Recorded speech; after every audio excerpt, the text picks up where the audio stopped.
Okay, last class में जो है वो हमने इंडेक्स को डिस्कस किया था। ठीक है, कि इंडेक्सेस क्या होते हैं।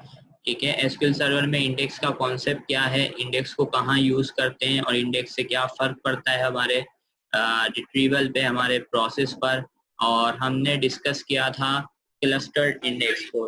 ठीक है, एसक्यूएल सर्वर के अंदर हमने डिस्कस किया था what are SQL server clustered index. और आज हम डिस्कस करेंगे SQL server non clustered index. ठीक है, सो नॉन क्लस्टर इंडेक्स में क्या होता है उसको डिस्कस करेंगे, क्योंकि हम पहले से डिस्कस कर चुके हैं क्लस्टर इंडेक्स को। तो नॉन क्लस्टर इंडेक्स में क्या होता है कि आपके पास, जैसे कि क्लस्टर इंडेक्स में हमने देखा था कि जो हमारे पास डेटा होता है वो लीफ नोड में ही अवेलेबल होता है। जबकि नॉन क्लस्टर इंडेक्स के अंदर क्या होता है कि जब हम नॉन क्लस्टर इंडेक्स बनाते हैं तो जो अरेंजमेंट होती है डेटा की वो क्या होती है, वो इन दी इंडेक्स पेज और table will be different from the arrangement of the actual table. यानी जो आपके पास अरेंजमेंट होती है डेटा की वो डिफरेंट होती है arrangement of the actual table के। इसका मतलब क्या है, इसका मतलब ये है कि डेटा जो स्टोर होता है वन प्लेस पे, ठीक है, and index store in another place. यानी आपका डेटा एक तरफ मौजूद है और आपका इंडेक्स जो है ना वो एक दूसरी जगह पे मौजूद है। The index will have pointers to the storage location of the actual data. और आपके पास इंडेक्सर के अंदर क्या होंगे, इंडेक्सेस के पास क्या होंगे, पॉइंटर्स होंगे, जिनके थ्रू आप उस एक्चुअल डेटा की स्टोरेज लोकेशन पे पॉइंट कर रहे होंगे।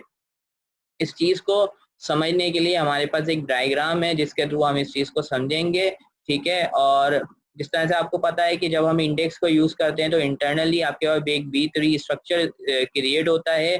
तो both cluster and non cluster index has the same B tree structure. यानी आपके पास क्लस्टर इंडेक्स को यूज करें या नॉन क्लस्टर इंडेक्स को यूज करें, आपके पास वही बी ट्री स्ट्रक्चर जो है वो यूज होता है, जिसके अंदर एक रूट नोड होती है, एक इंटरमीडिएट नोड होती है और एक होती है आपके पास लीफ नोड। बस जो डिफरेंस है वो डिफरेंस क्या है कि आपके पास वो जो ये जो है वो वर्क किस तरह से करते हैं। ठीक है, यानी लीफ नोड जो है वो किस तरह से वर्क करती हैं। क्लस्टर्ड इंडेक्स के अंदर हमारे पास लीफ नोड के पास एक्चुअल डेटा मौजूद होती है। On the other hand cluster index की जो लीफ नोड होती है उनके अंदर एक रो आइडेंटिफायर आता है जिसको हम RID कहते हैं। और this row ID pointing to different things based on the situation, और डिफरेंट सिचुएशन की बेसिस पे ये जो आपका रो आइडेंटिफायर होता है ये आपके पास क्या कर रहा होता है, पॉइंट आउट कर रहा होता है आपके पास डिफरेंट थिंग्स को, यानी डेटा को इन डिफरेंट सिचुएशंस। अब अगर हम नीचे आते हैं तो ये हमारे पास इसकी फिगर है। ठीक है, तो इस फिगर में आप देखें तो हमारे पास क्या हो रहा है कि अगर हम क्लस्टर्ड इंडेक्स को यूज कर रहे थे तो क्लस्टर इंडेक्स के अंदर क्या हो रहा था, क्लस्टर इंडेक्स के अंदर लीफ नोड के अंदर ही डेटा मौजूद था, जबकि इसमें ऐसा नहीं है। ठीक है, अब अगर आपके पास if your table does not have a clustered index, then the row identifier of the non cluster index pointing to the heap table. A heap table is nothing but a table without indexes. यानी heap table आपके पास एक ऐसा table होता है जो कि indexes के बगैर होता है। और indexes ये क्या करेगा, heap table it will search record row by row until it finds data। एक सिचुएशन तो आपके पास ये हो सकती है, अगर आपके पास आपके टेबल के अंदर एक क्लस्टर्ड इंडेक्स मौजूद है तो फिर रो आइडेंटिफायर जो है वो नॉन क्लस्टर इंडेक्स का जो है वो पॉइंट आउट कर देगा क्लस्टर इंडेक्स की के ऊपर, and that index key is used to search the data. और फिर वो आपके पास उस क्लस्टर की के थ्रू आप क्या करेंगे, डेटा को सर्च करेंगे। लेट्स सी के देखें, अब आपके पास लेट्स से कि ये नॉन क्लस्टर्ड आपने बनाई है, रूट नोड है और ये आपकी लीफ नोड है। ठीक है, तो अगर तो आपके पास क्लस्टर इंडेक्स नहीं है तो फिर आपके पास ये रो आइडेंटिफायर आपको कहाँ भेजेगा, हीप टेबल के पास। ठीक है, लेकिन अगर आपके पास यहाँ पर क्या है, क्लस्टर इंडेक्स मौजूद है तो फिर ये आपको कहाँ भेजेगा, क्लस्टर इंडेक्स की के पास भेजेगा और उससे आपके पास डेटा सर्च होकर आएगी। ठीक है, तो ये आपके पास कॉन्सेप्ट है नॉन क्लस्टर इंडेक्स का। ठीक है, उसके बाद हमारे पास सवाल ये आता है कि how many non clustered index can be in the in a table in SQL server. SQL server के एक टेबल के अंदर हम कितने जो है वो नॉन क्लस्टर इंडेक्स बना सकते हैं। Non cluster index are created separately from the actual data, क्योंकि ये एक्चुअल डेटा से सेपरेटली क्रिएट होते हैं। ठीक है, तो यही एक रीजन है जिसकी वजह से आप more than one cluster index जो है वो एसक्यूएल सर्वर के अंदर बना सकते हैं। In the index table the data is store either in the ascending और descending order. Of the index की which does not make any effect और changes to the actual data, ठीक है।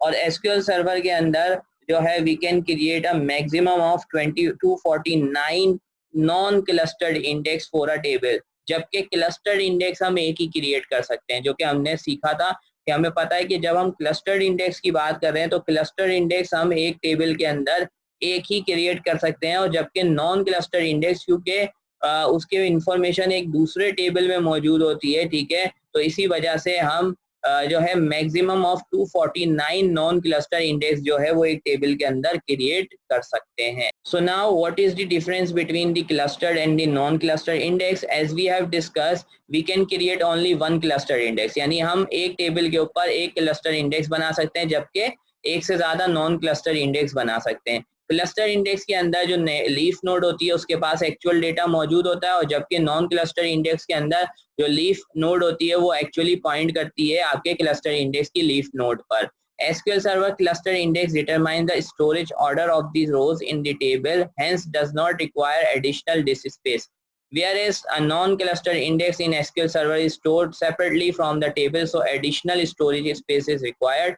क्योंकि आपके पास नॉन क्लस्टर्ड जो इंडेक्स है उसकी जो उसका जो है वो आपके पास रिक्वायर करता है क्या, सेपरेट स्पेस, यानी अलग से एडिशनल स्पेस रिक्वायर करता है। क्यों? क्योंकि उसके अंदर जो इंडेक्स हैं वो आप कहाँ पर स्टोर करते हैं, सेपरेटली स्टोर करते हैं टेबल के अलग से, तो इस वजह से आपको एडिशनल स्टोरेज रिक्वायर्ड होता है, जबकि एसक्यूएल आपके पास क्लस्टर्ड इंडेक्स में आपको एडिशनल स्टोरेज रिक्वायर्ड नहीं होता। When should we create indexes on a table? कब हम जो है वो इंडेक्सेस टेबल के ऊपर क्रिएट करें? We need to create index on table column provided those column are frequently used in where condition or order by clause।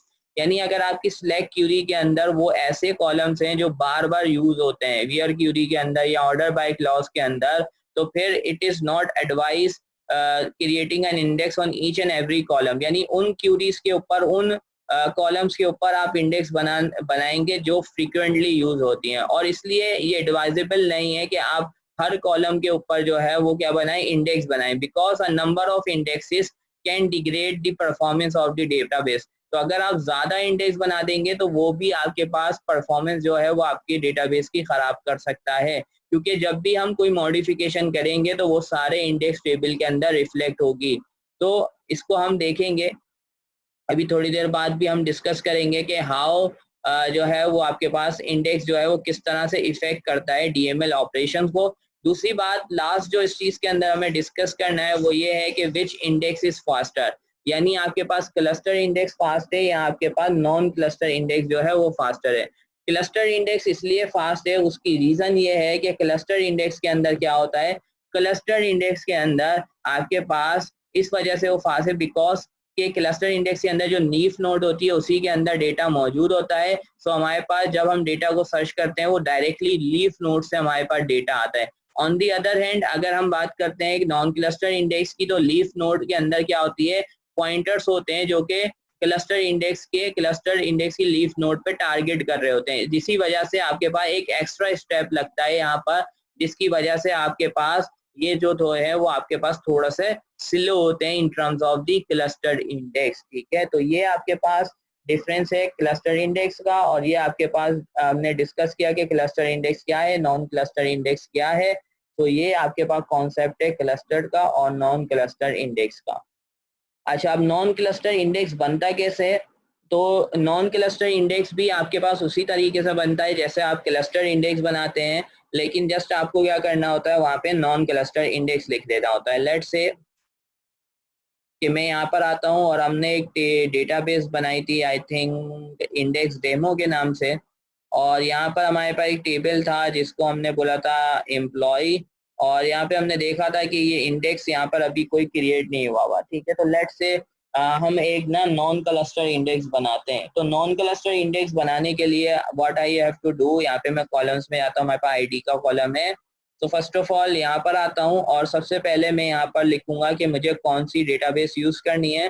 So I am using database that is index demo database, ठीक है, index demo ये हमारी database का नाम है, ठीक है। और अब इस पे हम बनाते हैं, इसका टेबल है हमारे पास एम्प्लॉय, जिसके ऊपर हम बना रहे हैं नॉन क्लस्टर इंडेक्स। तो create and we will type non cluster index, ठीक है। Create non cluster index clustered, ठीक है। क्लस्टर्ड स्पेलिंग, ठीक है, ये स्पेलिंग है नॉन क्लस्टर्ड इंडेक्स, ठीक है। और अब यहाँ पर हम बता रहे हैं कि भाई वो क्लस्टर इंडेक्स का नाम क्या रखना है। तो लेट से हमने कह दिया इसका नाम रख देते हैं IEID, ठीक है। ये हमने इसका एक नाम रख दिया कि इंडेक्स एम्प्लॉय आईडी। और उसके बाद ऑन का कीवर्ड आता है, उसके बाद आप बताते हैं कि भाई कौन से टेबल के किस आईडी के ऊपर आपको ये लगाना है। तो हमने बोला भाई DB हमारे पास ऑन कौन सा टेबल है, एम्प्लॉय का टेबल है हमारा, ठीक है। और उसका कौन सा कॉलम है, उसका आपके पास कॉलम है आईडी, ठीक है। आईडी का कॉलम है, इसके ऊपर हमें ये लगाना है, ठीक है। सो अब हम इसको रन करते हैं, एग्जीक्यूट करते हैं। सो आपके पास देखो ये कमांड सक्सेसफुली रन हो गई है। और अब अगर मैं यहाँ से इसको रिफ्रेश कर लेता हूँ अपने एम्प्लॉय के टेबल को, और यहाँ से आके अब हम इंडेक्सेस में देखते हैं, तो आपके पास ये इंडेक्स यहाँ पर क्रिएट हो गया है। और यहाँ पर देखो दो चीजें लिखा हुआ आ रही हैं, ठीक है। एक लिखा हुआ आ रहा है नॉन यूनिक और एक लिखा हुआ आ रहा है नॉन क्लस्टर्ड, यानी ये आपके पास कौन सा इंडेक्स बना है, नॉन क्लस्टर्ड इंडेक्स बना है। अब इसकी इंफॉर्मेशन देखने के लिए मैंने आपको बताया था कि हमारे पास एक स्टोर प्रोसीजर यूज होता है SP_, और उसके आपके पास क्या लिखा था हमने, हेल्प इंडेक्स। आई थिंक यही हमारे पास था। हम यहाँ से डॉक्यूमेंट से देख लेते हैं, डॉक्यूमेंट में हमने लिखा हुआ था SP_help इंडेक्स, ठीक है। सो ये हमारे पास यहाँ पर था SP_help इंडेक्स। और उसके बाद आपके टेबल का नाम, तो टेबल का नाम था एम्प्लॉय, और ये आ गया एम्प्लॉय। यहाँ से इसको रन करते हैं, एग्जीक्यूट। तो अब ये देखो ये इन्फॉर्मेशन दे रहा है, ये आपको बता रहा है कि नॉन क्लस्टर्ड ऑन प्राइमरी, ठीक है। यानी ये आपको बता रहा है कि इस नाम से एक इंडेक्स बना है एम्प्लॉय के टेबल के अंदर, और वो क्या है, नॉन क्लस्टर्ड है, ठीक है। और किस पे लोकेटेड है, प्राइमरी की के ऊपर आपने उसको लोकेट किया हुआ है। और वो किस की को टारगेट कर रहा है, ये आपके पास इंडेक्स की को यहाँ पर टारगेट कर रहा है, ठीक है। हमने ये भी देखा था कि हम कंपोजिट जो है वो कंपोजिट इंडेक्स भी बना सकते हैं, यानी एक से ज्यादा कॉलम पर भी इंडेक्स बना सकते हैं, वो भी हमने सीखा था, ठीक है। तो ये इस तरह से आप क्या कर सकते हो, नॉन क्लस्टर जो है वो आप यहाँ पर नॉन क्लस्टर्ड जो है वो इंडेक्स लगा सकते हो, बना सकते हो। यहीं से इस पे राइट क्लिक करोगे तो यहाँ पर एक ऑप्शन होता है, इससे ओपन हो जाएगा ये एक, ठीक है। अगर आप इस पे क्लिक करोगे राइट क्लिक, ये देखो, तो यहाँ से भी आप इसको कॉन्फ़िगर कर सकते हो, ठीक है। इसकी इंफॉर्मेशन आ रही है यहाँ से यूनिक, यानी आप यहाँ पे राइट क्लिक करके भी जो है ना वो एक इंडेक्स बना सकते हो। यहाँ पर जाके आपने बोला न्यू इंडेक्स, क्लस्टर बनाना है, नॉन क्लस्टर बनाना है, ठीक है। आप यहाँ से जाके भी डायरेक्टली बना सकते हो। अगर आपको क्यूरी नहीं पता तो आप यहाँ से, जैसे आपने कहा क्लस्टर्ड इंडेक्स बनाना है, तो आप न्यू क्लस्टर्ड इंडेक्स पे जाएंगे, आपके पास इसी तरह से डायलॉग बॉक्स ओपन हो जाएगा, ठीक है। अब यहाँ पर आपको बताना पड़ेगा कि आप किस की पे वो इंडेक्स बनाना चाह रहे हैं, ये सारी चीजें हैं, ठीक है। सो ये आपके पास कॉन्सेप्ट है, आप इस तरह से जो है वो इंडेक्सेस बना सकते हैं। अब ये हमने देखा कि क्लस्टर्ड इंडेक्स क्या होते हैं और नॉन क्लस्टर्ड इंडेक्स क्या होते हैं, तो आई थिंक आपको ये क्लियर होगा।